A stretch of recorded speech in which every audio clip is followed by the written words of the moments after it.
Ici Claudine Bertrand au micro pour les grandes voix de la francophonie. Nous sommes en compagnie de notre invitée écrivaine, directement du Salon du Livre, Emeline Pierre. Alors, nous vous saluons, Emeline. Bonjour. Bonjour. Enchantée de vous retrouver. Je sais que vous avez fait le voyage sur le Bénin. On en parle tout bientôt. Mais juste avant, j'aimerais qu'on puisse échanger sur vos récits qui nous transportent au cœur des Antilles avec un si beau titre, Bleu d'orage. Pourriez-vous nous donner peut-être la genèse de ce livre-là?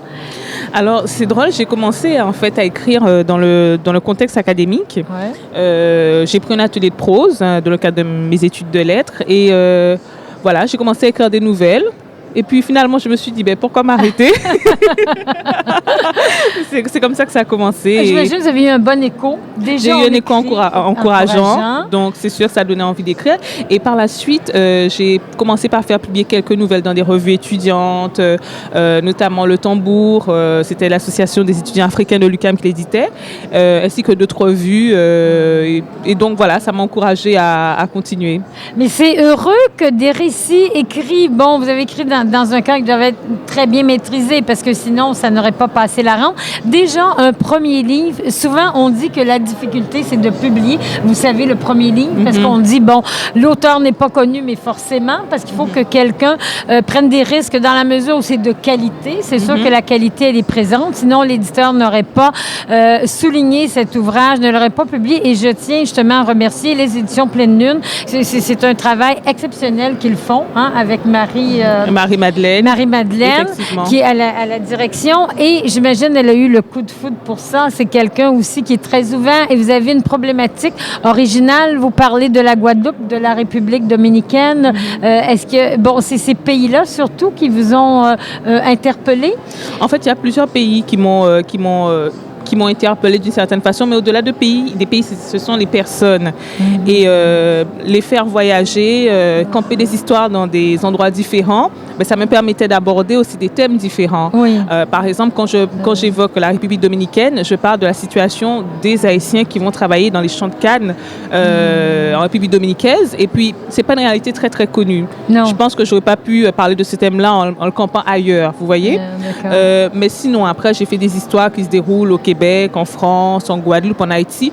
Donc, je me suis vraiment promenée et je crois que c'est un reflet de ce que j'aime. Déjà, un, les voyages, deux, de mon histoire personnelle et je me voyais difficilement rester sur un territoire. D'accord. Voilà. Donc, vous êtes inspiré de faits réels? C'était des faits réels que vous avez peut-être romancés ou...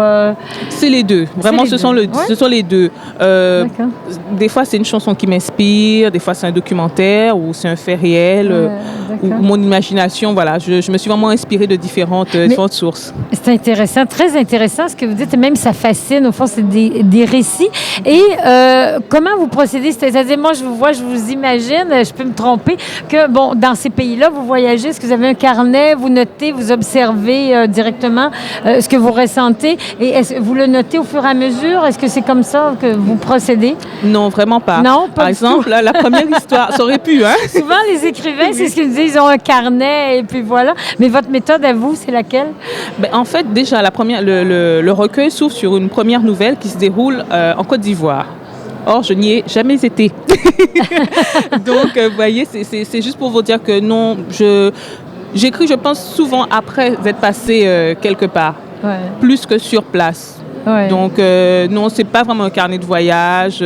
C'est pas vraiment ça. Vous avez emmagasiné beaucoup d'images, d'impressions, ensuite vous décantez et à un moment donné, il y a une écriture qui ressort. Voilà, à partir à la fois de souvenirs qui doivent bouger un peu dans la tête. Oui, bien sûr, parce que les souvenirs, on sait que ça, c'est pas fixe. Hein? Non, c'est pas fixe. Et des fois, bon, le souvenir peut être complètement immobilisé, mais vous réactivez ce souvenir. Absolument. Un peu comme Proust, je pourrais dire, avec la petite Madeleine, mais avec une écriture très moderne, très contemporaine, évidemment.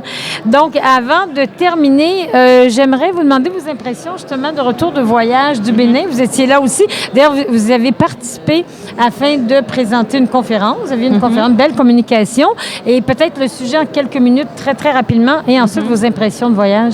En fait, j'avais parlé de la poésie et je l'avais mis en rapport avec la sociocritique. Je m'étais basée sur un travail de sur un texte de René Char. D'ailleurs, c'est le titre vient de là. Donc Bleu voilà, Bleu d'orage. d'orage. Ouais. Donc C'est ça. tout se connecte, tout se communique, Exactement. des vases communicants réellement. Donc, impression de voyage, comment vous avez aimé là-bas le Bénin? Est-ce que c'était la première fois que vous y alliez? En fait, oui, déjà c'était ma première rencontre avec un pays d'Afrique subsaharienne. Ouais. Donc effectivement, j'ai été charmée et ça m'a tellement parlé finalement qu'il y a un livre qui sort de ça. Ah, bon, ben ça, c'est heureux. Un livre Donc, de votre voyage, prochain livre, voilà, de donc, photos à destination des enfants ouais. qui va sortir très bientôt dans les prochains mois. Et ce sont des photos sur Bénin. le Bénin. Voilà, du Bénin. c'est ça. Est-ce que vous les avez pris à ce moment-là? À ce Photos moment-là, prises, oui. Ah, tout c'est à ça, fait. sur place. Vraiment. Donc, nous attendons avec beaucoup d'impatience et d'enthousiasme ce prochain livre. Est-ce qu'il a un titre? Oui, il fait partie d'une collection qui existe déjà, en fait. Ça s'appelle Papillon au Bénin. Donc, c'est l'histoire d'un papillon qui se promène à travers le monde et son escale, sa prochaine escale, c'est le Bénin. Papillon au Bénin. Ouais. Merci beaucoup d'avoir été avec nous, Merci. Émeline Pierre, et à une toute prochaine. Merci, au revoir. au plaisir.